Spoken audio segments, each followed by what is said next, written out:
Very good, my dear students. Today I am going to explain you about the active and passive voice. It is also known as voice changer. Means जब हम किसी भी sentence को active से passive में change करते हैं तो इसे वॉइस चेंजर या फिर वॉइस चेंजर कहा जाता है. So dear students, there are some rules that I will teach you in this lesson, and that will clear you that how you can change the active sentence into passive or passive into active sentence. While making the sentence from active to passive, you have to write the verb third form. You have to use verbs third form. इस जब आप active से passive में change करते हैं किसी भी sentence को तो आपको उसमें वर्ब थर्ड फॉर्म यूज़ करनी है, चाहे आप कोई भी टेंस का यूज़ कर रहे हों. डियर स्टूडेंट्स, एक्टिव सेंटेंस वो होते हैं जो एक्टिव वॉइस एक्टिव सेंटेंस वो होते हैं जो कि टेंस के अंदर आते हैं, और जो पैसिव होते हैं उसमें वॉइस चेंज कर देते हैं हम लोग. आज हम पढ़ेंगे इसके बारे में. सबसे पहले हम बात करें कंपेयर्स की. As one sentence is here that Ram kills Ravan. अगर एक सेंटेंस लिखा है कि Ram kills Ravan, then if we will translate that then if we interchange this sentence in passive voice, then we have to write Ravan was killed by Ram. यहाँ हमने क्या किया है, हमने यहाँ पे लिखा है कि रावण जो ऑब्जेक्ट है उसको आगे लिखा है, देन उसके बाद हमने लगाया है वॉज, क्योंकि हमने इसके पहले एक्टिव में क्या कहा था, Ram killed Ravan.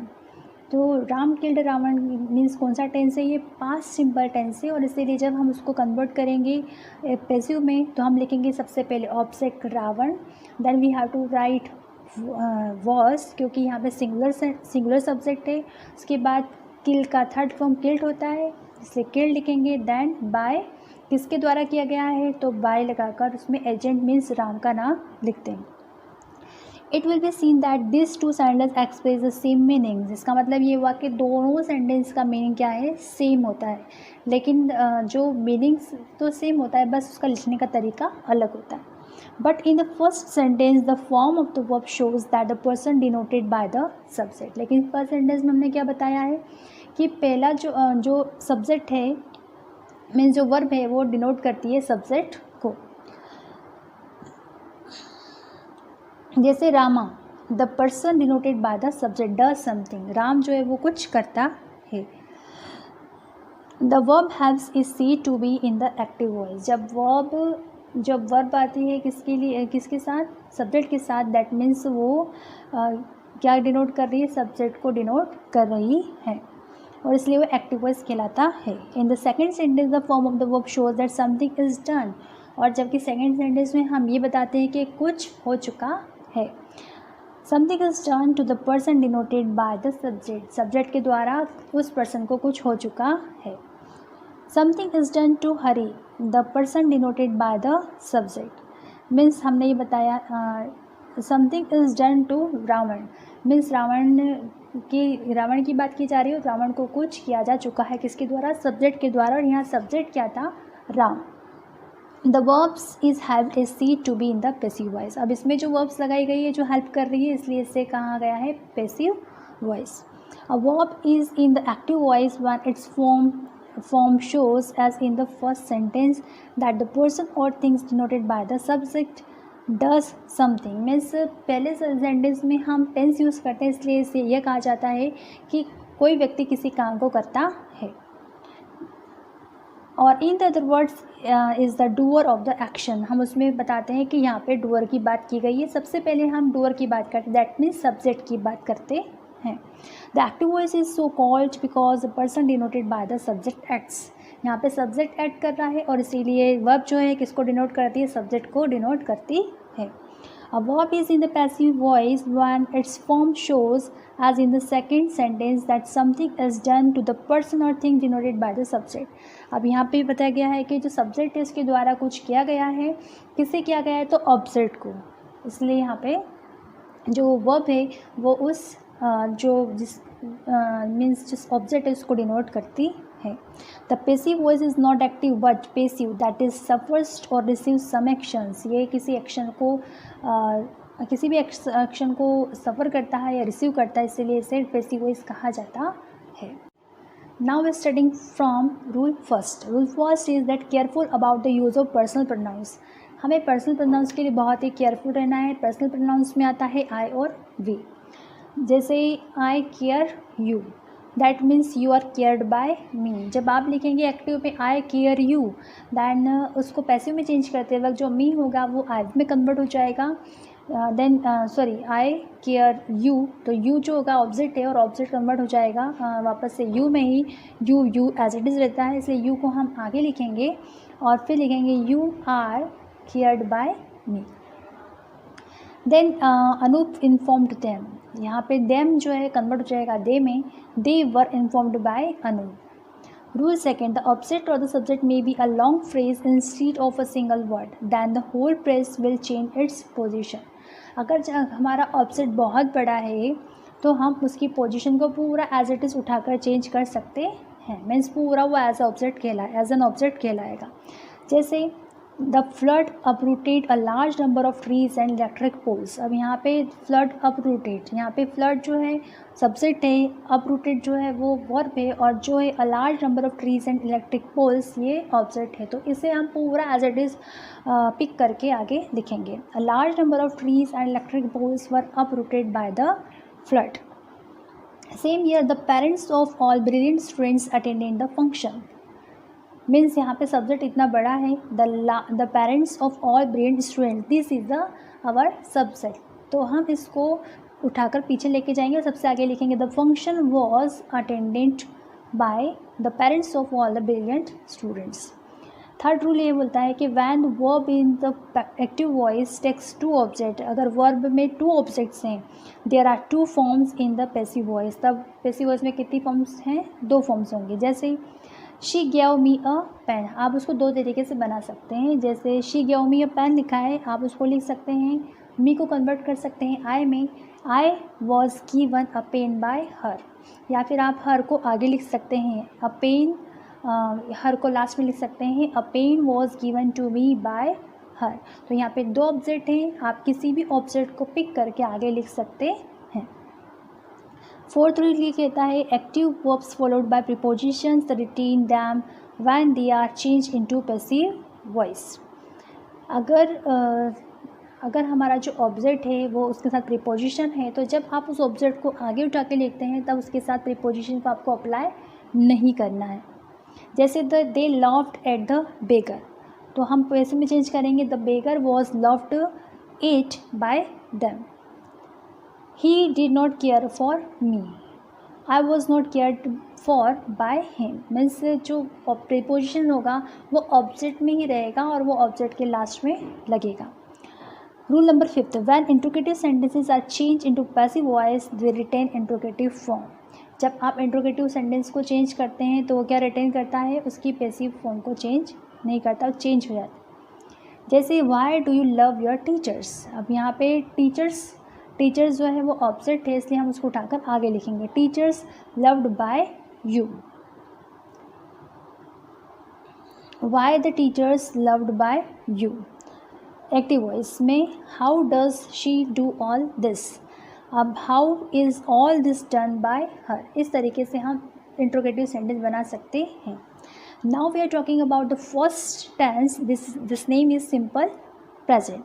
In active voice, root form of the verb sometimes with s or es rules। आप सभी जानते हैं, जो हम टेंस में पढ़ चुके हैं, कि जो सिंपल प्रेजेंट के सेंटेंस होते हैं उसमें एस या es लगाया जाता है जब आप सिंगुलर नंबर के साथ या सिंगुलर सब्जेक्ट के साथ कोई सेंटेंस बना रहे हैं। तब जब आप उसका जो पैसिव वॉइस होता है उसमें हम हेल्प वर्ब लगाते हैं इज़ एम आर। जैसे कि हम प्रेजेंट सिंपल में एक्टिव में डू डज लगाते हैं, वैसे जब आप पैसिव में कन्वर्ट करेंगे तो इज़ एम आर अप्लाई होगा।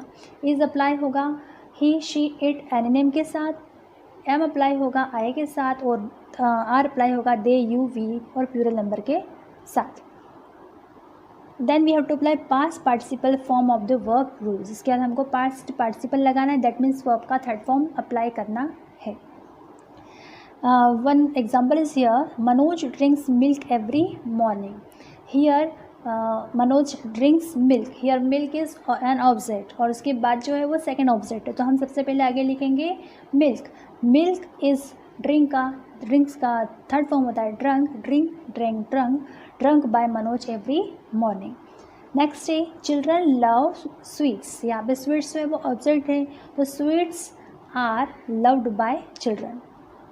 एक्टिव वॉइस में does the grocer sell dal, यहाँ पे क्वेश्चन है, मीन्स इंटरोगेटिव सेंटेंस है, तो हम यहाँ पे लिखेंगे दाल जो है वो सिंगुलर नंबर है, से हमें लिखेंगे is dal sold by the grocer. So this is the sentence of these are the sentence of simple present tense. Now the second is present continuous. In present continuous we are applying in active voice is, am, are. हम active voice में क्या sentence, active voice में हम कौन सा help M लगाते हैं, is, M, are apply करते हैं और वर्ब की फर्स्ट साउंड के साथ आईएनजी लगाते हैं। लेकिन पैसिव वॉइस में क्या होता है, आप इज बीइंग, एम बीइंग या आर बीइंग लगाते हैं और वर्ब की थर्ड फॉर्म लगाई जाती है। जैसे एक्टिव वॉइस में the boys are picking some flowers, अगर आप उसको पैसिव में चेंज करेंगे तो आप लिखेंगे some flowers are being plucked by the boys. Active voice में is the farmer ploughing the field, ये क्वेश्चन है, इंट्रोगेटिव है, तो आप लिखेंगे इसमें is the field being ploughed by the farmer, then apply question mark. Next is are they disturbing the baby, is the baby being disturbed by them। तो जब भी आप इसको एक्टिव से पैसिव में चेंज करेंगे तो एक्टिव में आप verb first form plus ING लगाते हैं, लेकिन पैसिव में चेंज करते वक्त आपको वर्ब थर्ड फॉर्म अप्लाई करनी होगी। इन नेक्स्ट है third present perfect. In present perfect in active voice we apply have and has and we apply verb third form. While changing from active to passive we apply have been and has been and the verb third form is applied in the sentence. This example is here, Vimal has written this poem. So this poem has been written by Vimal. The next is the children have eaten all the sweets. Here all the sweets is object, then we have to apply it in the first, then we are writing all the sweets have been eaten by the children. Have the children eaten all the chocolates? This is an integrated sentence, then we have to apply have all the chocolates been eaten by the children. Means दोनों sentences के meaning same होते हैं, लेकिन हम इसमें place change करते हैं, subject को ऑब्जेक्ट के प्लेस पे और ऑब्जेक्ट को सब्जेक्ट के प्लेस पे लिखा जाता है। The fourth one is simple past. Now we are talking about the simple past. As you all know that in simple past we apply helping verb did and the verb's second form is applied here, but while changing from active to passive you have to apply verb third form and you have to apply was and were as a helping verb. Active voice, Pankaj stole my mobile, then here my mobile is an object, then we have to apply it in first of the sentence. So my mobile is a singular, then we have to apply my mobile was stolen by Pankaj. The snake bit the man, here the man is an object, then we have to apply the man was beaten by the snake. Did Asif tell the truth? Then we are applying here was the truth told by Asif. The next is the driver applied the brakes, then the brakes were applied by the driver. So these were the sentence of the past indefinite.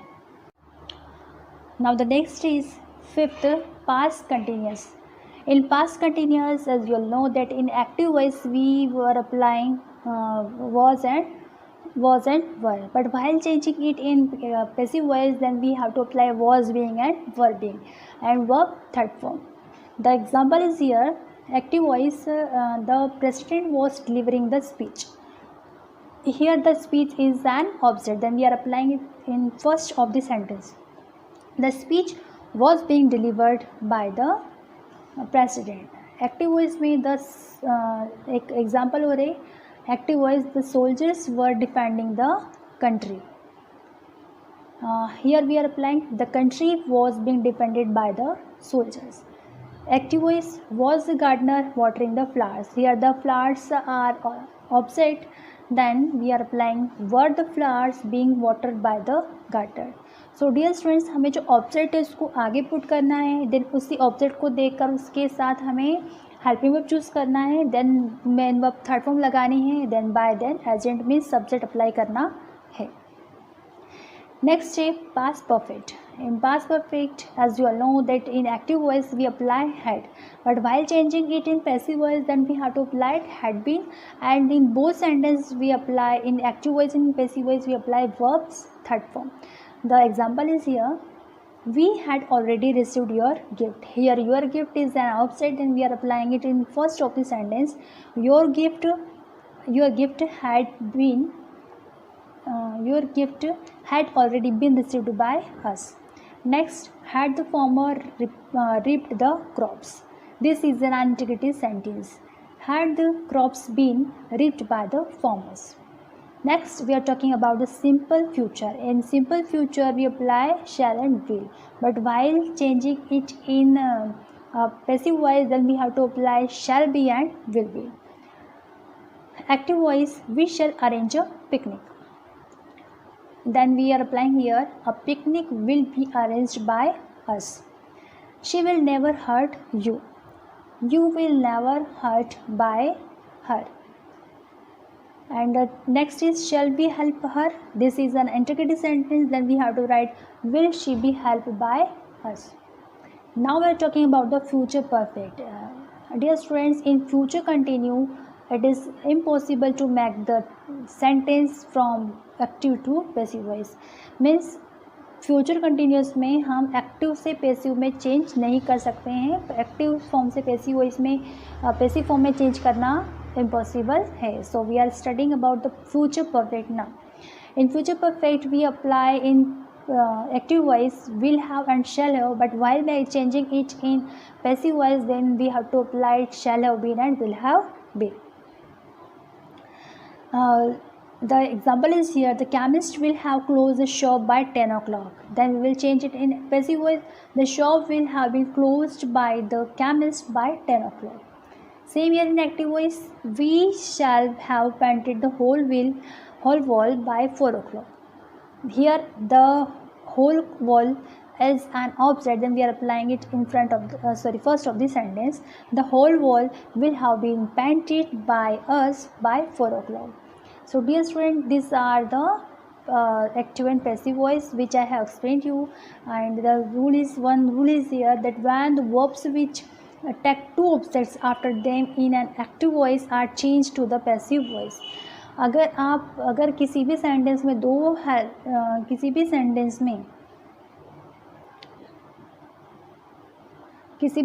में अगर दो object होते हैं तो आप उसमें से किसी भी ऑब्जेक्ट को आगे पुट कर सकते हैं. One of the objects become the subject in the passive voice and the other is retained as object. आप दो में से किसी एक ऑब्जेक्ट को आगे पुट कर सकते हैं और एक को वहीं पर छोड़ सकते हैं. So this was the rule of the active voice to change in the passive voice. Study how intransitive verbs with prepositions used as transitive verbs have the passive voice. Now we have to study that how we can change as a preposition to the sentences in the passive voice. Like all laughed at him. Then all laughed at him. Then we have to change it in passive voice. Then we will write he was laughed at by all. So dear students, I told here that while changing, if an object has a preposition, then the preposition will stay there, but only we will pick the object from there. Study how the following verbs in the imperative mode are changed from the active to the passive. अगर कोई भी sentence आपका imperative form में है, imperative mode में है, तो वो एक्टिव से पैसिव में कैसे चेंज होगा. Help the poor. If our sentence start from any verb, then we have to write here let the poor be helped. Verb का जो हो थर्ड फॉर्म में लगाना है आपको, लेकिन आप ऑब्जेक्ट के साथ लगाएंगे let the.